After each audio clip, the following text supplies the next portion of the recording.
My name is Detective Michael Carter, 20 years in the force, and if there's one thing I've learned, it's this. Criminals always make a mistake. No matter how clever, how patient, how meticulous, there's always that one slip that brings them down. And that's how I caught two of the most dangerous criminals in my city. One crew of sophisticated bank robbers, and one cold-blooded hitman. Their stories twisted together in ways even I didn't expect, and all roads led to one man, the mayor, who thought he owned this city. It started on a humid Friday morning.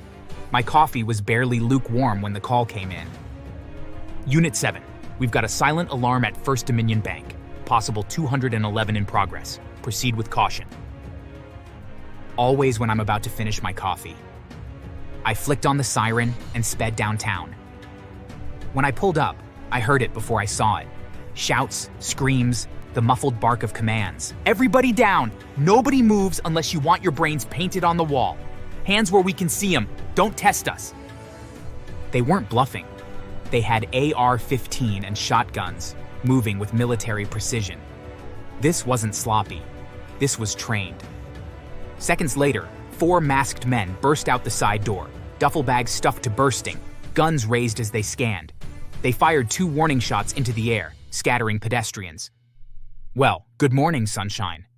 They jumped into a silver SUV with stolen plates and peeled out. I floored it. 6 city blocks of pursuit, gunfire cracking out the rear window as they tried to blow my tires. 1 bullet punched through my hood, another shattered a streetlight. These men were serious. Then, halfway across Jefferson Bridge, the SUV slammed on its brakes. A decoy car, another silver SUV, pulled alongside. In the smoke of a tossed flare, they switched vehicles. By the time I cleared the bridge, they were ghosts. The FBI got involved quickly. Millions had been stolen, and the robbers vanished without leaving fingerprints, tire tracks, or even security camera footage, because they'd cut the feeds before walking in. Professional. Weeks passed, no leads. But something gnawed at me. On the bridge that day, right before the decoy switch, I noticed one tiny thing, a bumper sticker. A worn-out, faded bumper sticker on the back of the SUV. It read, "Proud dad of a Lincoln High honor student." Insignificant? Maybe. But criminals are human. Humans have families, habits, blind spots. So I went through school parking lot cameras, cross-referenced vehicles, and found one silver SUV owned by a man named Aaron Wells. His record? Clean. Too clean. He had a wife, a kid at Lincoln High, and ran a consulting business that made no money but kept him conveniently busy. I tailed him discreetly. He lived modestly, paid bills in cash, never showed extravagance. But his eyes, cold, calculating. Weeks passed.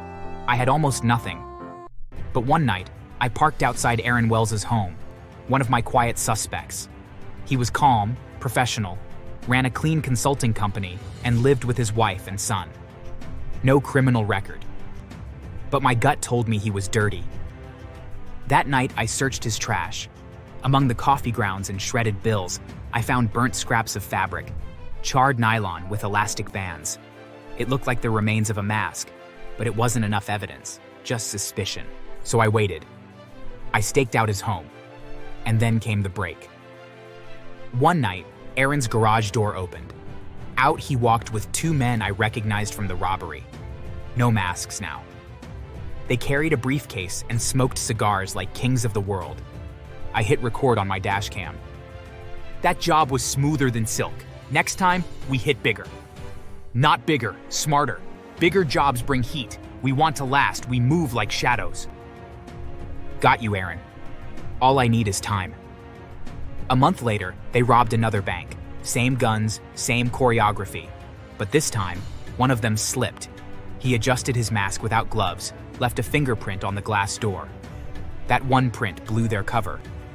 SWAT raided Aaron's house at 3 a.m. The duffel bags of cash were seized, along with maps, burner phones, and military-grade rifles. You think you're clever, detective? You got lucky. You'll never prove I was inside that bank. I don't need to. Your boy's Prince already sang the song. And Aaron? Shadows fade. While Aaron and his crew awaited trial, another storm hit my desk. A body was found behind a downtown restaurant, 2 bullets to the chest, execution style. The victim? A political aide tied to the mayor's rival. Ballistics screamed professional, and whispers pointed to Victor the Ghost Ramirez, a hitman. Victor had been rumored for years, always clean, always invisible, but he slipped. His car was caught by a traffic camera, blowing a red light just 2 blocks from the murder. That partial plate was his death sentence. We set a trap. A false alarm was leaked. Kirk, the mayor's biggest rival, was supposedly holding a late-night rally. Victor showed up, dressed in black, pistol with a suppressor in hand, ready to kill Kirk. "Police, drop it!" He froze, half a second too long. My team swarmed him. "You don't know who I work for. You think you're ready for the storm you just started?" Storms blow over, Victor. Prison doesn't. Ballistics tied him to 2 murders, the aide and another businessman who had crossed City Hall. Here's where the sweet twist came crashing down. During interrogation, Victor broke. He confessed that both the robberies and his hits had been ordered by the same man, the mayor. Aaron Wells wasn't just a criminal, he was the mayor's favorite fixer. The mayor funded them, protected them, and used them. The robbers were his financial arm, stealing to fill slush funds. Victor was his blade, removing rivals. The confession rocked the city. "Yeah, I killed them. Not for me, for him. The mayor wanted them gone. He gave the orders, he gave the cover. We all worked for him. Wells, me, all of us." The press exploded. Headlines screamed about corruption, betrayal, and blood money. The mayor went from hero to disgrace overnight. "Mr. Mayor, did you order the robberies? Is it true you paid Victor Ramirez for assassinations? Do you have anything to say to the families of the victims?" "This is a political stunt. I am innocent. I served this city faithfully. This is all a lie." But no one believed him anymore. Crowds outside City Hall jeered as he was dragged out in cuffs. Some threw rotten fruit. Others held up signs, "Blood on his hands," and "Lock him up." In court, the air was electric. The mayor, Aaron Wells, his 3 crew members, and Victor Ramirez all sat in the same row of defendants. I had seen hardened criminals before, but never such a powerful man sit among them, looking small, broken. The prosecutor laid it out clearly. The robberies were ordered to fund the mayor's secret slush accounts, while Victor's assassinations eliminated political rivals. It was a criminal empire, hiding in plain sight under the shield of city government. During a recess, Aaron locked eyes with Victor across the courtroom. "You idiot! You dragged him down with us. You just had to talk." "We were always going down, Aaron. Don't fool yourself. The difference is, I'll die fast. You'll rot slow." Aaron cursed under his breath and looked away, fury burning in his eyes. Finally, sentencing day arrived. The courtroom was packed wall to wall. Reporters, victims' families, police officers, even everyday citizens who wanted to see justice. This city has endured betrayal of the highest order. Armed robbery, conspiracy, racketeering, murder, all orchestrated under the watch of a man sworn to protect it. Today, this court will deliver justice. He turned to Aaron and his 3 accomplices. Aaron Wells, Thomas Green, Marcus Boyd, and Daniel Reyes. You are each sentenced to life imprisonment without the possibility of parole. Gasps rippled through the courtroom. Aaron's wife sobbed in the gallery as he shook his head, muttering curses. Next, the judge looked at Victor. "Victor Ramirez, you have been found guilty of 2 counts of first-degree murder and conspiracy to commit assassination. This court sentences you to death by lethal injection." Victor smirked, leaning back as if the words bounced off him. "At least I go out on my feet, not rotting like them." The judge's face tightened, but he didn't respond. Then, silence fell as the judge turned toward the disgraced mayor. "Mayor Richard Holloway, you stand guilty of using the power of your office to fund organized crime and to sanction murder. You did not simply fail this city, you poisoned it. You are hereby sentenced to 3 consecutive life terms without the possibility of parole. You will die in prison, forgotten and disgraced." The mayor slumped forward, his face pale, his mouth hanging open as if the words sucked the air from him. "No, I built this city. I ran it. You can't do this to me." "You killed my father! Burn in hell!" Bailiffs had to restore order as the mayor was dragged away in cuffs, tears staining his once proud face. The city erupted outside the courthouse. Crowds cheered, holding signs, chanting, "Justice! Justice!" For the first time in years, people felt safe again, because the ghosts in power had finally been dragged into the light. So that's how I caught them. The gun-toting bank robbers who thought they could outwit the law, the hitman who thought he was untouchable, and the mayor who thought power made him invincible. Their empire collapsed on one thing: a burnt scrap of mask, a fingerprint, a traffic camera, and their own arrogance. And me? I finally got to finish a hot cup of coffee.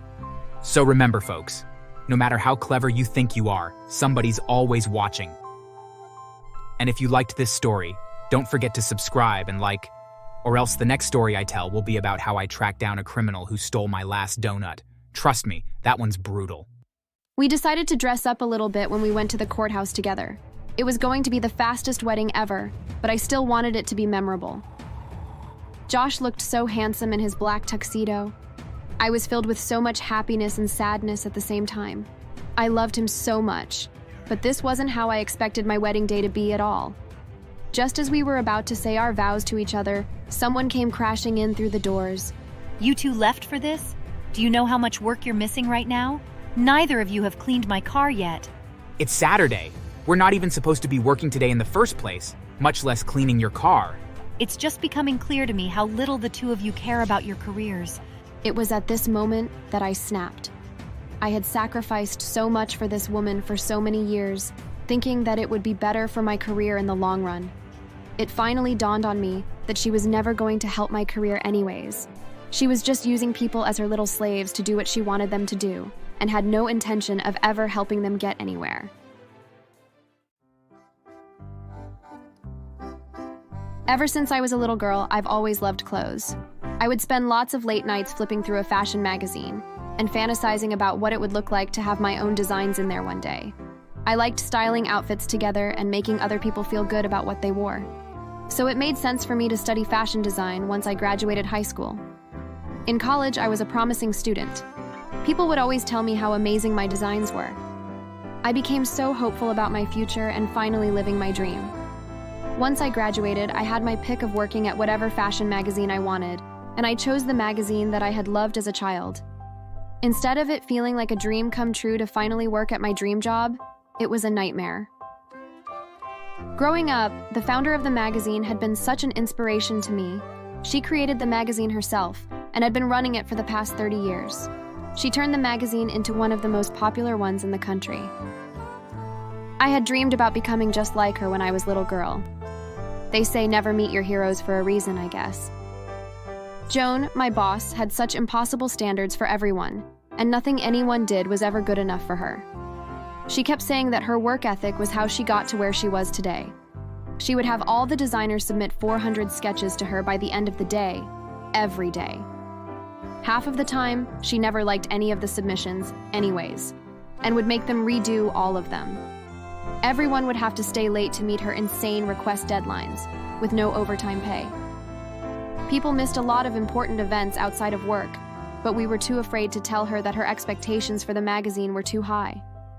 We were too afraid of losing our jobs. If you wanted to make a name for yourself in the fashion world, you needed to stay on Joan's good side. She was very quick to fire anyone who dared to stand up to her. But it wasn't just the work for the magazine. She would have us do work that was clearly not for the magazine at all. She would call us all into work to do things for her like washing her car, doing her laundry, and even picking up her kids from school. It was like we were her slaves. One day, I overheard someone try to talk to her about it. Joan, I can't be coming in this weekend to clean your house. I'm a fashion designer, and I came here to design clothes. Working as your maid isn't part of my job description. As long as you work here and want to make a name for yourself in this industry, you're going to do what I tell you to do. But since you don't like it, I won't make you do it. You're fired. Get out. As much as we all hated her, she was a powerful person in the industry, and if we wanted to get anywhere with our careers, we had to do what she said. It was especially hard because she wouldn't let us have lives outside of work, at all. Ms. Joan, my son's first birthday is coming up, and I was hoping that I might be able to have a day off this weekend to spend it with him. I've been having so many late nights in the office lately that I haven't been able to spend any time with him in months. You want a day off this weekend? Yes, please, that would be so wonderful. Of course you can have it off. In fact, you can have the whole weekend off. Oh my goodness, really? Weekends are for lazy good-for-nothings, and if you're not serious about your career here, then neither am I. You're fired. Get out! I was so scared of her for so long that I put so much of my personal life on hold for years. I didn't date. I didn't travel. I didn't do anything except work. Despite her being a terrible boss, I wanted to impress her so that I would have the confidence to finally create my own fashion company. After years, I started bonding with my coworker Josh, who worked late nights with me. We mostly talked about how terrible our boss was. We slowly got to know each other more as we spent more time together, and I began to fall in love with him. He made being there a little less terrible by telling me little jokes and encouraging me in my designs. We started dating and eventually decided to get married. The problem was the very thing that brought us together in the first place. When on earth would we have time to get married? Joan never approved time off requests, and if she ever heard about them, she would immediately fire whoever requested the time off. We talked about it together and eventually decided to risk it. We were in love with each other and wanted to get married, so we deal with whatever consequences that followed. We didn't dare request a whole day off, or even bother to plan an extravagant wedding out of fear of losing our jobs. Instead, we sneaked to Bethany in HR and asked for a couple of hours off so that we could stop by a courthouse to say our vows to each other and sign some paperwork. It wasn't glamorous or what I imagined my dream wedding to be, but I thought that was the only thing that would be quick enough so that Joan wouldn't fire us. Bethany readily agreed and submitted the paperwork. We decided to dress up a little bit when we went to the courthouse together. It was going to be the fastest wedding ever, but I still wanted it to be memorable. Josh looked so handsome in his black tuxedo. I was filled with so much happiness and sadness at the same time. I loved him so much, but this wasn't how I expected my wedding day to be at all. Just as we were about to say our vows to each other, someone came crashing in through the doors. You two left for this? Do you know how much work you're missing right now? Neither of you have cleaned my car yet. It's Saturday. We're not even supposed to be working today in the first place, much less cleaning your car. It's just becoming clear to me how little the two of you care about your careers. It was at this moment that I snapped. I had sacrificed so much for this woman for so many years, thinking that it would be better for my career in the long run. It finally dawned on me that she was never going to help my career anyways. She was just using people as her little slaves to do what she wanted them to do, and had no intention of ever helping them get anywhere. I stood there for a moment, thinking about all of the times that I had let her bully about how I led my life because I was so afraid of getting on her bad side. Heck, I almost sacrificed having the wedding of my dreams just because I was so afraid that she would fire me. I had had enough. You know what? You're right. I've worked for you for 5 years, have never taken a sick day or a vacation day, or even had a life outside of work because I'm not serious about my career. I've been terrified of you, but you don't scare me anymore. I quit. Me too. Now we have time to have a real wedding instead of a rushed one in the courthouse. Neither of you can quit because you're both fired. I'll make sure you don't get a job anywhere ever again. Josh and I had enough money saved up to have the wedding of our dreams, like we had always wanted. We had a destination wedding in a beautiful foreign country, with all of our families there. We invited all of our coworkers, and after hearing what had happened, all of them quit working for Joan. They were inspired by us for having stood up to her and decided to stand up to her themselves. A lot of them took to social media to tell the world how terrible she was as a boss. Their videos went viral, and no one wanted to work for her anymore. After our beautiful honeymoon together, we decided that in order to have the fashion designing career we had always wanted for ourselves, we would need to create our own magazine company. We told all of our coworkers, and they all readily agreed to come work for us. All of us worked hard as a team, and with all of our experience working under Joan for so long, we had an amazing magazine that quickly became more popular than Joan's magazine ever was. I was so happy that I was finally working for myself, like I had always wanted, and had the loving husband of my dreams. This was the life I had always wanted for myself. I was just mad that it took me this long to finally stand up for myself and get it. Our magazine company expanded so quickly that we became global fashion icons. We didn't let the success get to our heads, though. Josh and I had very strict employee standards and made sure that we never treated any of our coworkers like Joan had treated us. Did you hear? Did I hear what? Joan's magazine company flopped.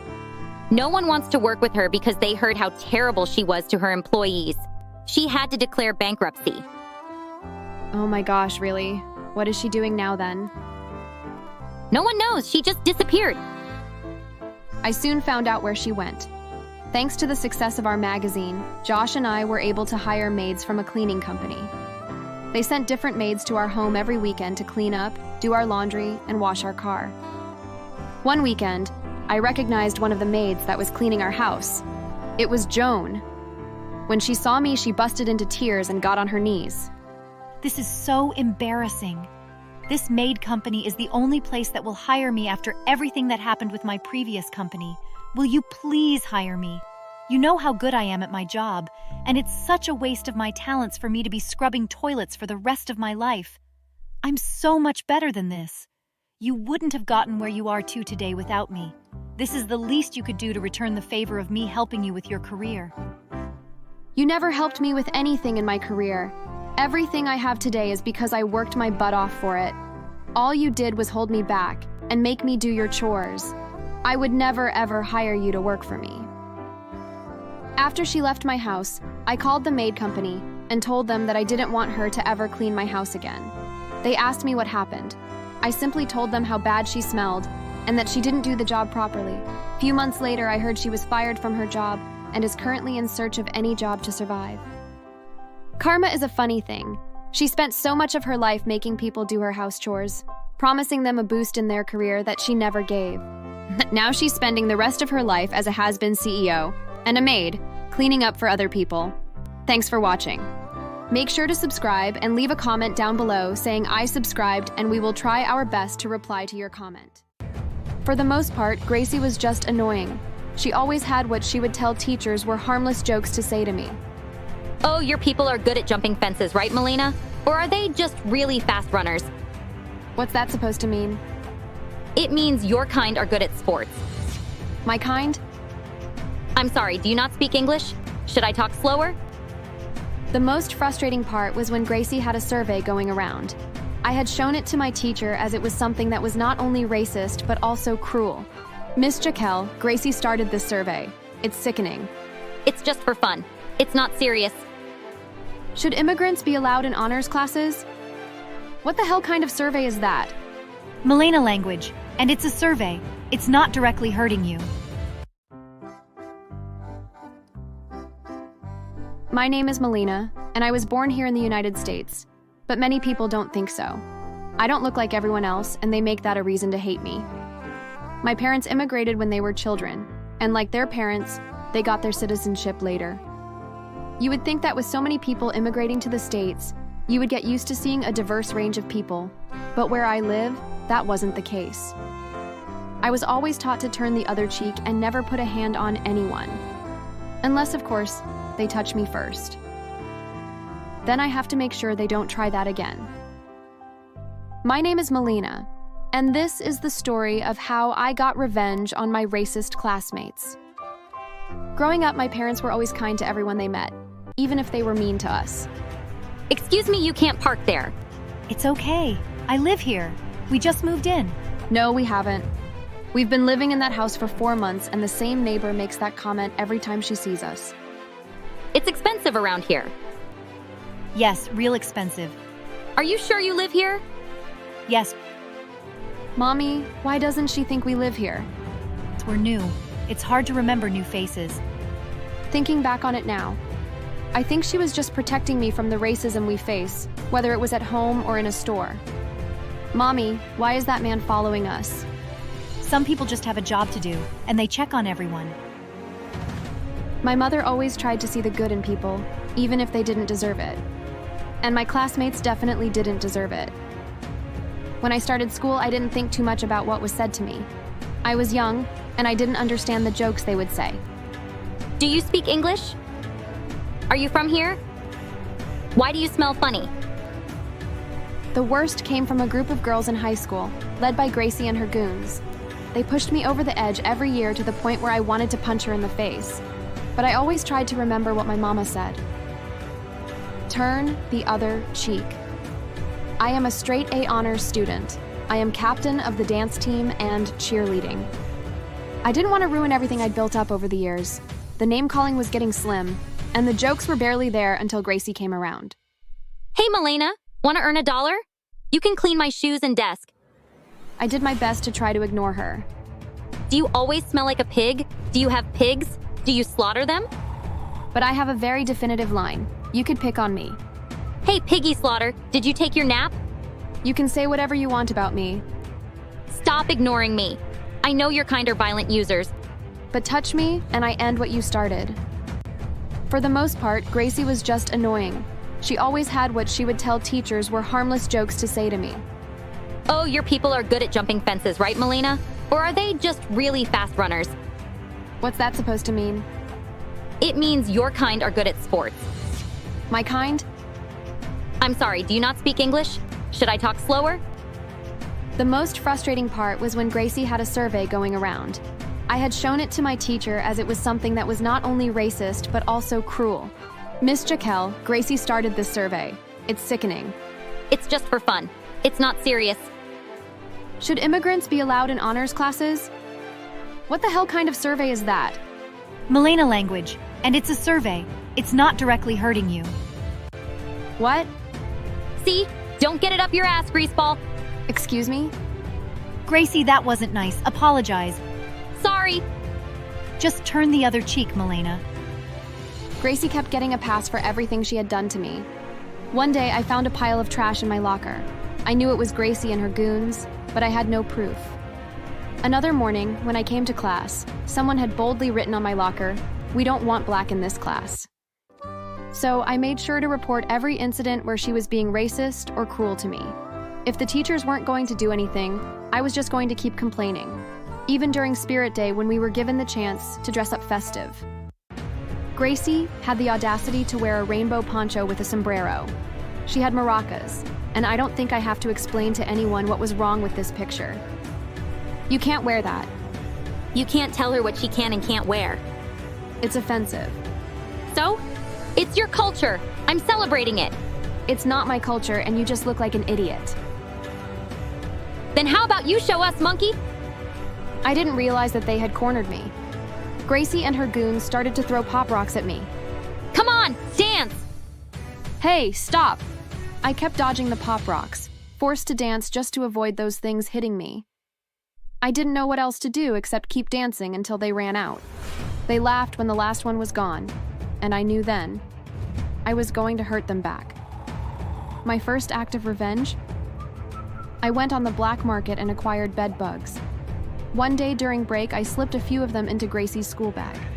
Within days, she started coming to school in tears. Red, itchy welts covered her face, along with swelling and inflammation. She suspected me but had no proof. I even heard rumors that she had to throw away her mattress. The bed bugs had infested her home and her. She showed up every day trying to hide the welts all over her face. However, Gracie didn't find it funny, and it only made her want to swing harder. Gracie got the attention she wanted. Gracie and her goons had cornered me in the bathroom. I thought I could just ignore her until I felt her shove me. I saw red. I didn't hold back and swung at Gracie and felt her nose break. Her friends tried to hold me down, trying to stop me and let Gracie get a few swings in. They didn't get too far. I gave one of them a black eye, and the other almost got her arm pulled out of her socket. They left screaming and crying. I finished cleaning up and went to class as if nothing had happened. I was in calculus when I heard my name being called to the principal's office. I knew Gracie probably said something. Milena, they are telling me that you beat them up. Now I've been telling teachers, the nurse, and the principal, every adult in my life, about how Gracie and her goons have been picking on me. They always told me the same thing: ignore them. When I told them I'm scared that they'll attack me, the adults at school would say to tell them, don't fight back. My mom told me to give them a reason not to mess with you again. But telling the principal I did it wasn't going to help me. I had to find out where I still don't have it marked on my records. But I'm telling the truth. I beat up 3 girls. I'm just one person.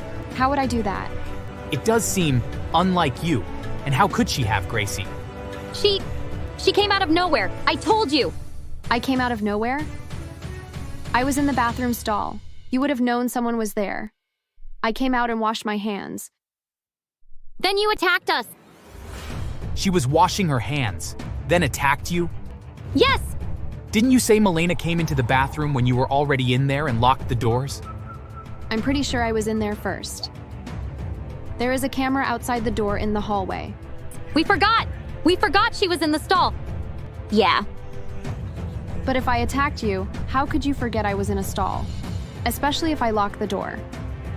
Don't act innocent. You're always picking on us. Me? I'm pretty sure I reported every time you guys picked on me.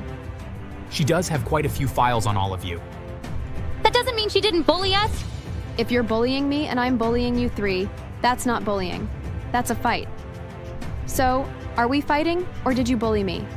See, I knew this is where I would shine the brightest. I may get a slap on the wrist, but now that I have them focused on the cameras, along with my and others' complaints about them, I'm sure they'll catch quite a few things that Gracie and her goons have been doing. Gracie and her friends didn't know it, but I was keeping track of everything they had done. Not just to me, but to our other classmates and the many, many rules they have been breaking along the way. I intend for everything they've done to get caught. Build a concrete case that the principal or superintendent could not ignore. Something would have to be done, and that would be expulsion. Suspension wouldn't be enough if the media caught wind of it. I was sick and tired of turning the other cheek and letting them run me over as if I were a doormat. I was going to make sure they regretted ever messing with me. We'll have to have a further investigation. For now, I'll have to suspend all of you. What? That's not fair! Will this be erased from my permanent record once I'm proven innocent? Yes. I waited outside for the principal to call my mother, but I could hear the girls crying and begging. I couldn't be any happier to realize that their downfall would be quick, and I'd have a few days off from school that wouldn't go against me. When my mother picked me up, I was in the back seat, and she decided to ask. Did you beat those girls up? They pushed me, so I beat them up. That's my girl. To congratulate me for standing up for myself, we went out to eat at my favorite restaurant. I was stuffed up after and enjoyed the few days I had off. I still had schoolwork, but it didn't take me long to finish it. What I didn't expect was for the news report to be out about Gracie and her goons. 3 high school students are under arrest following a dramatic police stop that led to the discovery of illegal drugs in their possession. The vehicle, driven recklessly through a residential area, was pulled over late Tuesday afternoon. What started as a routine traffic stop quickly escalated when officers noticed suspicious behavior and initiated a search of the car. Inside, authorities found evidence suggesting the students were either en route to complete a drug drop-off or had just finished one. Several packets of narcotics were recovered, along with items indicating distribution, scales, empty baggies, and large amounts of cash. Shockingly, these same students had recently been suspended from school over bullying allegations. However, what appeared at first to be retaliation or self-defense was quickly disproven by surveillance footage. Instead of being victims, the girls were seen taunting, harassing, and physically intimidating their classmates. Some victims even claimed they were coerced into taking drugs or threatened into silence. In light of these developments, the students have now been expelled, and criminal charges are pending. Police are continuing their investigation into a wider drug distribution ring, possibly connected to the school. Authorities are urging parents to talk to their children and report any signs of bullying, coercion, or drug use. The community remains in shock as more details continue to emerge. I couldn't believe what I just heard or what was going on. I was sure that expulsion would have been the biggest thing to happen, to find out the girls would be going to juvie for a year, and possibly going to jail after. I never knew just how terrible those girls were. I don't regret what I did, and when I got back to school, the school was a lot happier without them there too. I didn't have an insult or a racist comment since they were arrested. I heard that the girls weren't very welcome in juvie. They were beaten every day since they arrived. There wasn't a day they didn't have a new bruise or scar on them. I was able to just enjoy my last year of high school without having to turn the other cheek. I don't regret making those three pay for the years they spent insulting me and my culture. They shouldn't talk if their own house isn't clean. Thanks for watching. Make sure to subscribe. I laughed at the absurdity, but that night, as I sat crying in a tiny park, I put the cap on, and something clicked. It wasn't magic like in the movies. It wasn't fire or light. It was my mind. That night, I put the cap on. My mind sharpened immediately. I remembered everything I had ever learned, and I could solve complex problems in seconds. I understood patterns in people, markets, and even the tiniest behaviors around me. I started small. I entered intelligence competitions and won again and again. I invested wisely, quickly turning my meager savings into a fortune. But I didn't forget. The parents who had crushed me deserved karmic retribution. My first step was subtle. I hired people to sneak into my parents' house, move furniture around, and leave strange notes on the fridge. Things like, "We're better off without you," or "I don't trust you anymore." Anything to make them argue. "Where did I leave the car? It was right here." Henry, you always lose everything. I swear you're losing your mind. "And you're no better." The arguments escalated so much that a neighbor called the authorities, complaining about constant fights. The government intervened and, citing neglect and conflict, removed the twins from my parents' care. Suddenly, they were alone, helpless, and vulnerable. Then I moved on to financial revenge.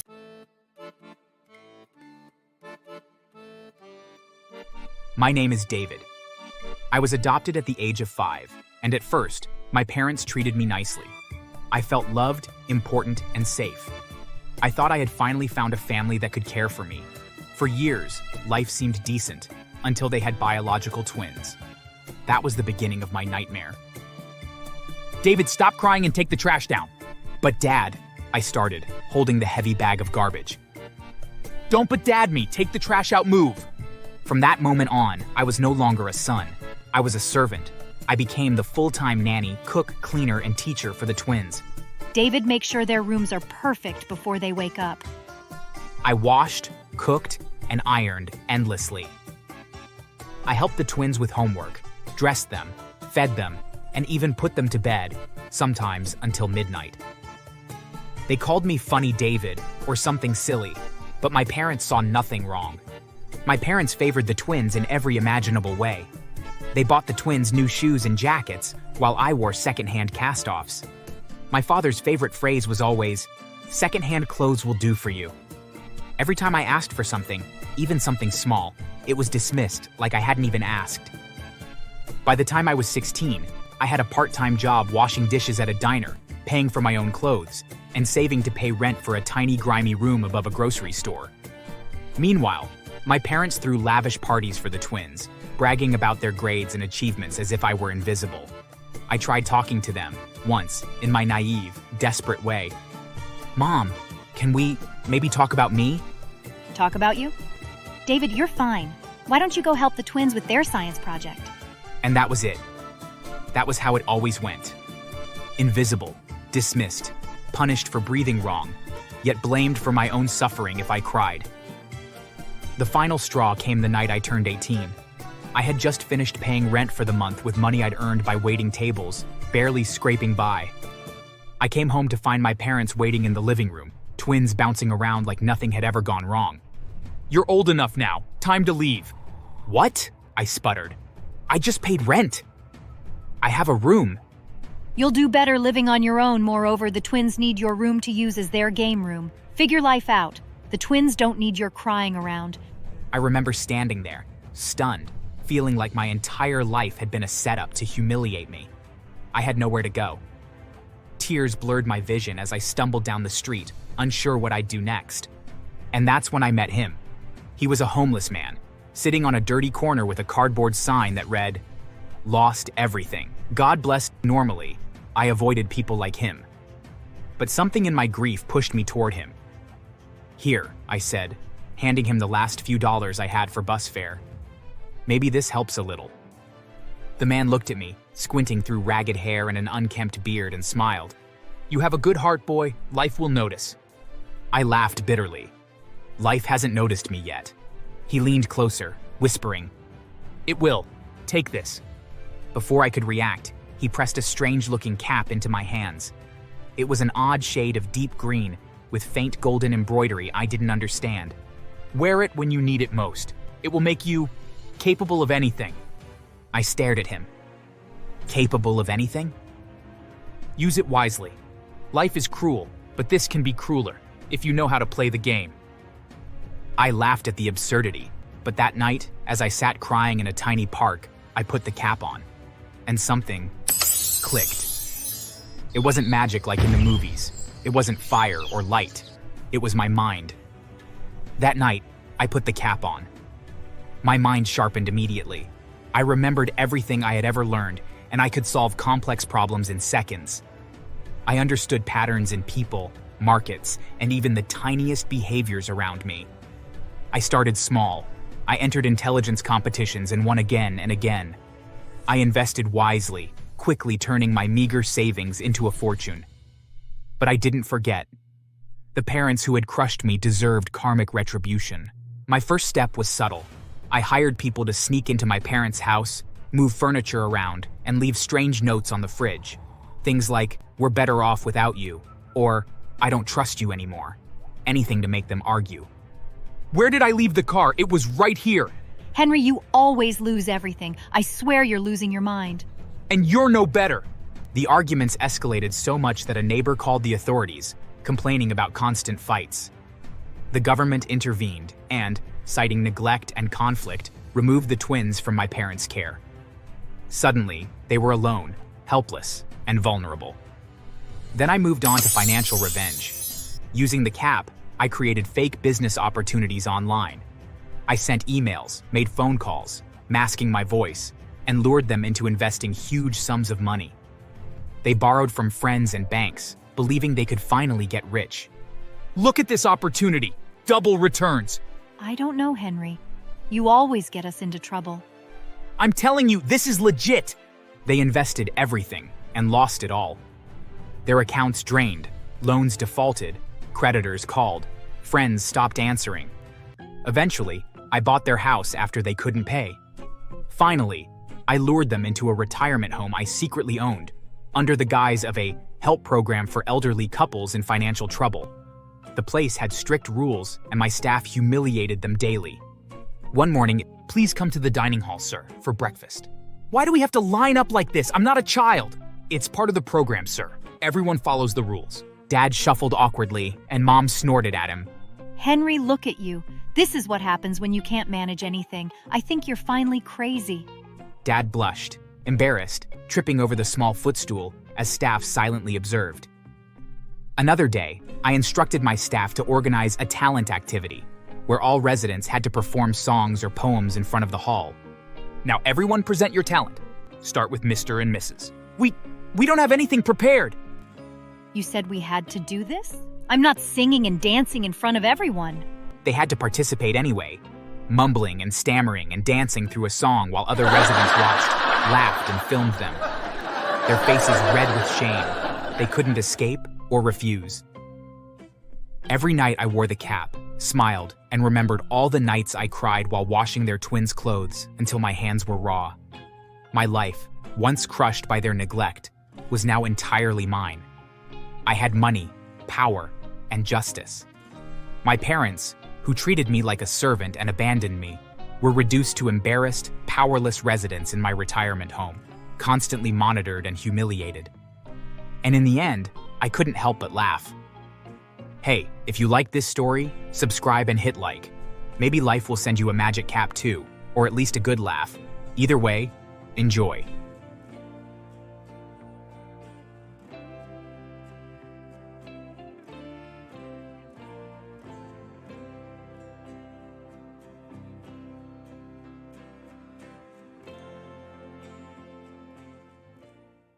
He was arrogant, dangerous, and protected. Until that Friday night. He was on his way to see his girlfriend, a college girl who didn't even know he was a teacher. That's when they got him. 4 bikes pulled up, faces covered, black helmets. One threw a hood over him. They dragged him into a van. He woke up in the forest, tied to a tree, barefoot, cold, with metal wire brushing his skin. You like hurting kids, huh? Calling names? Grabbing them? Here's what's gonna happen. You shut your mouth. You quit. You leave. Or next time, it won't just be your finger. Tell the cops, we'll know. Show your face in that school again, we'll leave marks they'll find 3 years from now. Then they dragged him across the dirt. Not fast enough to kill him, but enough to make sure he never forgot. They left him bleeding under the trees. When the police came the next day, Clive said nothing.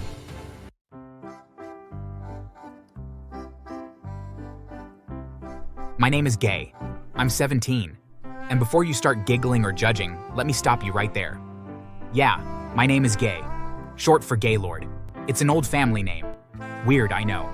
But to my dad, it was powerful. Noble, even.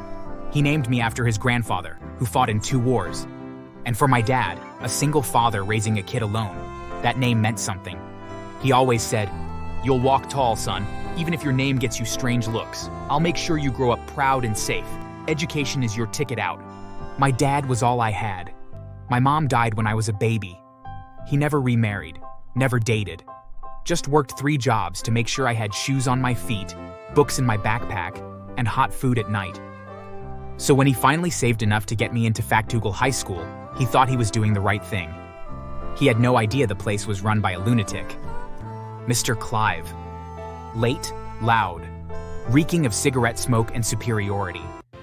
He walked into class on his first day wearing sunglasses indoors and AirPods in one ear.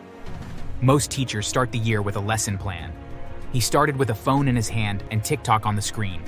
Y'all better get used to how I do things. I'm not here to babysit brats or listen to sob stories. Keep up or shut up. He didn't teach, he manipulated. His classes were chaotic. He'd throw a few slides on the board, scroll through his feed, and chuckle at reels. Sometimes even inappropriate ones, with girls in bikinis, loud moaning, or worse.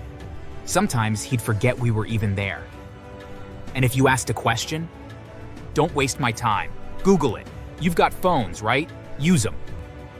He didn't just ignore students. He targeted them, especially the quiet ones.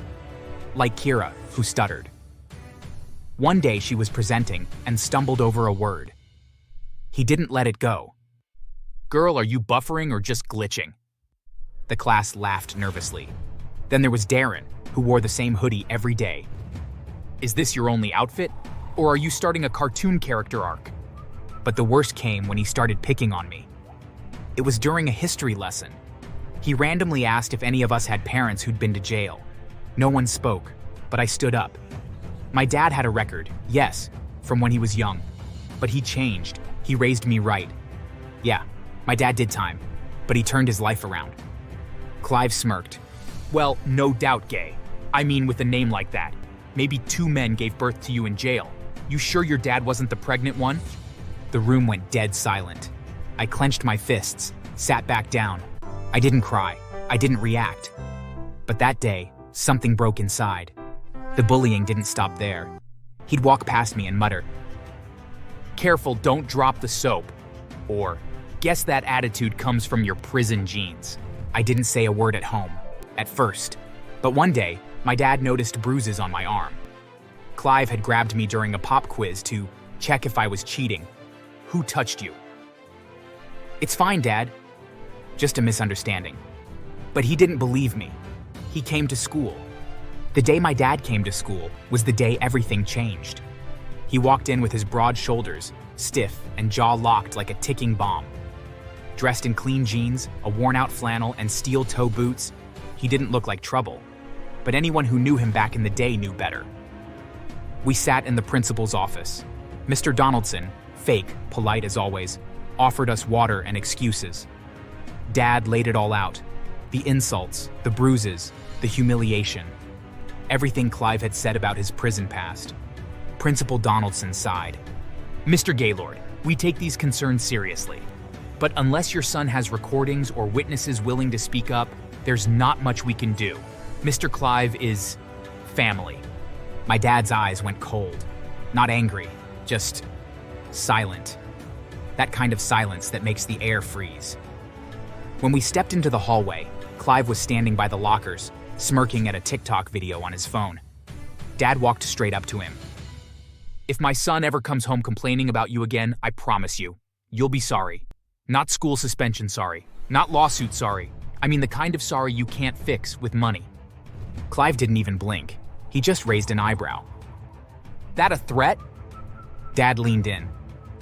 No, it's a guarantee. That same week, Clive made his move. During a math quiz, he came behind me and slapped my desk. Let's see how smart prison kids really are. You finish that in 5 minutes or you fail. The timer ticked down. My hand shook.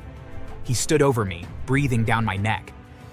When I missed 2 questions, he tore the paper in half and tossed it in the trash. Guess it runs in the family. That night, my dad made some calls. To people he hadn't spoken to in over a decade. Former gang members, some still active. The ones who owed him favors from back in the day. The kind of people who don't ask why, just how fast. The next morning, Clive's precious red BMW, the one he bragged about like it was a child, was found in the staff parking lot. Or what was left of it. The tires were slashed, every window shattered. Kids Aren't Toys was spray painted in huge black letters across the hood. And inside, a dirty diaper on the dashboard and a used dog collar with a tag that said, "Leash your mouth." Clive didn't report it. He came in that day fuming, but unusually quiet. 2 days later, he showed up to class with a thick bandage wrapped around his left hand. We heard the rumors before we saw him, that he'd been cornered behind the 24/7 mart late at night, tied up, and his pinky chopped clean off.